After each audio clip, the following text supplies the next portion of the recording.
नमस्कार विद्यार्थियों, study 29 academy के एक और नई वीडियो में आप सभी का स्वागत है। आज हम कक्षा 8 की गणित की कार्य पुस्तिका का कार्यपत्र की कैसे हल करेंगे। तो इस कार्यपत्र को समझने के लिए वीडियो को शुरू से लेकर अंत तक देखें और अपना कोई सुझाव हो तो कमेंट बॉक्स में जरूर लिखें। सबसे पहले हम देखते हैं दक्षता। घातांक नियम एवं संख्याओं के मानक रूप की समझ बना पाना। तो घातांक के नियम और उनके जो मानक रूप है संख्याओं के, इस कार्यपत्र में हमें उनको समझना है। तो पहला प्रश्न है, घातांकों के नियमों का प्रयोग करते हुए सरल कीजिए और उत्तर को घातांक के रूप में लिखिए। इसमें यहाँ पर पहला दे रखा है 2 की घात 7 इंटू 2 की घात 2 इंटू 2 की घात 6। तो यहाँ पर क्या होगा, आधार समान है तो आधार समान है, बीच में गुणे का चिन्ह है तो घातें जुड़ जाएगी। तो आधार समान है तो 2 लिख देंगे और घातों को हम जोड़ देंगे। 7 प्लस 2 प्लस 6 बराबर 2 की घात आ जाएगी 15। आधार समान होने पर घातें जुड़ जाती है गुणा की स्थिति में। दूसरे में है p की घात 6 भाजक p की घात 2।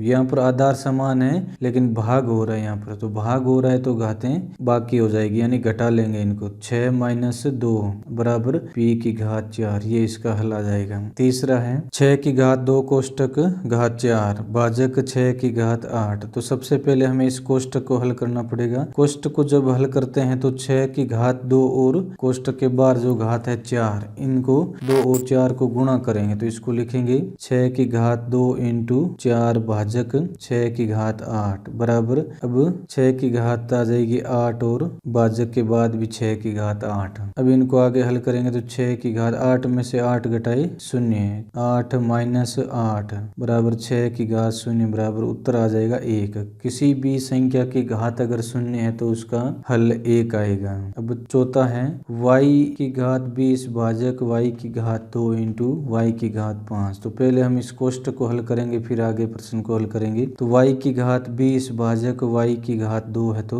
ये हो जाएगा y की घात 20 माइनस 2 इंटू y की घात 5 बराबर 20 में से 2 घटाए y की घात आ गई 18 इंटू y की घात 5। यहाँ पर बीच में गुणे का चिन्ह है तो घात जुड़ जाएगी, तो बराबर में आ जाएगी y की घात 18 और 5 को जोड़ा 23, ये घात आ जाएगी 23। प्रश्न संख्या 2, निम्नलिखित गणितीय कथन सत्य है या असत्य, अपने उत्तर का कारण भी लिखिए। यहाँ पर हमें कुछ गणितीय कथन दे रखे, उनको सत्य या असत्य बताना है। तो पहला है 5 की घात 3 बड़ा है 3 की घात 5 से। तो यहाँ पर क्या हो रहा है, 5 की घात 3 का हल आएगा 125, जबकि 3 की घात 5 का हल आएगा 243। तो ये कथन है वो असत्य हो जाएगा, कथन असत्य है। और कारण लिखेंगे क्योंकि 3 की घात 5 का हल संख्या बड़ी है, न कि 5 की घात 3 बड़ी है। दूसरा है 6 की घात 5 इंटू 5 की घात 5 बराबर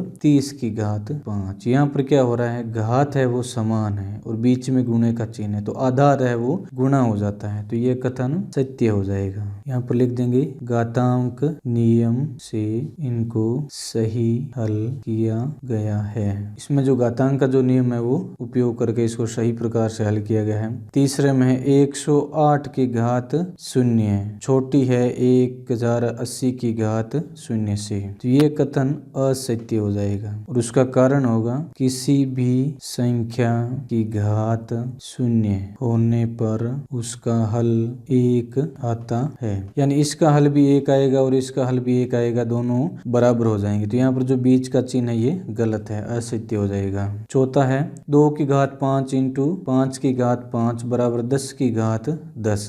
यहाँ पर क्या हो रहा है, 5 और 5 इनको ये जोड़ रहा है और आधार है इनको गुणा कर रहा है। तो यहाँ पर क्या होना चाहिए, 10 की घात 5 आनी चाहिए, लेकिन यहाँ पर ये नहीं आ रहा है तो ये कथन है वो असत्य हो जाएगा। तो यहाँ पर हम लिख देंगे असत्य और उत्तर में लिख देंगे कारण घातांक के नियम का सही प्रयोग नहीं। यहाँ पर जो घातांक का नियम काम में लिया जा रहा है उसका सही प्रयोग नहीं हो रहा है। प्रश्न संख्या 3, निम्नलिखित संख्याओं को मानक रूप में व्यक्त कीजिए। यहाँ पर हमें कुछ संख्या दे रखी, उनको मानक रूप में बदलना है। तो मानक रूप में जब हम बदलेंगे तो पहली संख्या है 7 करोड़। इसको जब हम मानक रूप में लिखेंगे तो यहाँ पर लिख देंगे 7 इंटू, अब जितने भी शून्य है उतने हम घात लगा देंगे, 1 2 3 4 5 6 7, तो 10 की घात 7, ये हमारा हल आ जाएगा। अब दूसरे में है 8 करोड़ 56 लाख 32,763। इसमें भी भी हम 8 के बाद दशमलव लगाएंगे और आगे की जो भी संख्या है उनको उसी प्रकार लिख देंगे, इंटू लगाएंगे और 10 लिख देंगे। अब 8 के बाद जहाँ हमने दशमलव लगाया उसके बाद कितने संख्याएं आ रही है उतने हम घात लगा देंगे। 1 2 3 4 5 6 7, इसमें भी 10 की घात 7 आ जाएगी और ये मानक रूप आ जाएगा। तीसरे में है 57,692.86, इसको जब हम मानक रूप लिखेंगे तो यहाँ पर 5 लिख देंगे, उसके बाद दशमलव। मानक रूप में पहले अंक के बाद हमें दशमलव लगाना है। अब देखिए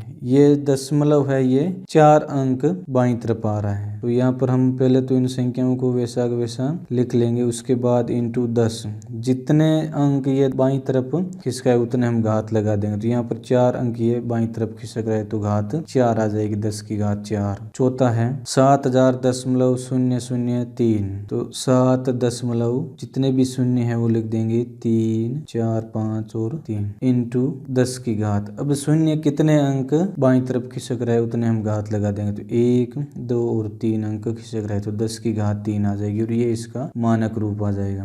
पांचवा है, इसको जब हम हल करेंगे तो हम वहाँ आगे जगह कम है तो यहाँ नीचे ही हल कर लेते हैं। 8.9898989898 इंटू 10। अब देखते हैं दशमलव बाईं तरफ कितने अंक खिसका है, 1 2 3 4 5 6 7 8 9 10, तो 10 की घात 10 इसका हल आ जाएगा। उसी प्रकार छठा है 61,892.652, इसको जब हम हल करेंगे तो 6.1892652 इंटू 10 की घात, कितने अंक दशमलव बाईं तरफ गया वो घात हो जाएगी, 1 2 3 4, 4 अंक गया तो इसकी घात आ जाएगी 4। इस प्रकार इसको हम हल कर लेंगे। चौथा प्रश्न, निम्न की संख्याओं को सामान्य रूप में व्यक्त कीजिए। तो तीसरे प्रश्न में हमने सामान्य संख्याओं को मानक रूप में बदला था और यहाँ पर मानक रूप में जो संख्या दे रखी है उनको सामान्य रूप में व्यक्त करना है। तो पहला है 5.7832 इंटू 10 की घात 5,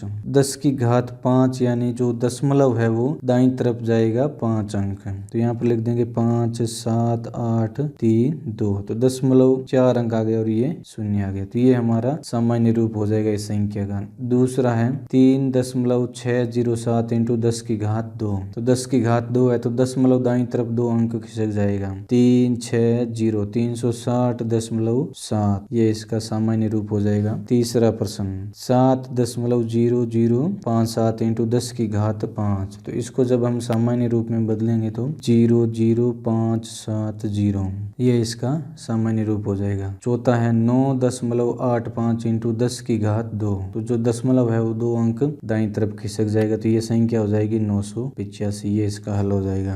प्रश्न संख्या 5, सत्य असत्य कथनों को छांटिए। यहाँ पर हमें कुछ घातांक नियम या उनके द्वारा हल किए गए कथन दे रखे हैं, उनको सत्य या असत्य छांट कर बताना है। तो पहला है a की घात m इंटू a की घात n इंटू a की घात p बराबर a की घात m plus n plus p।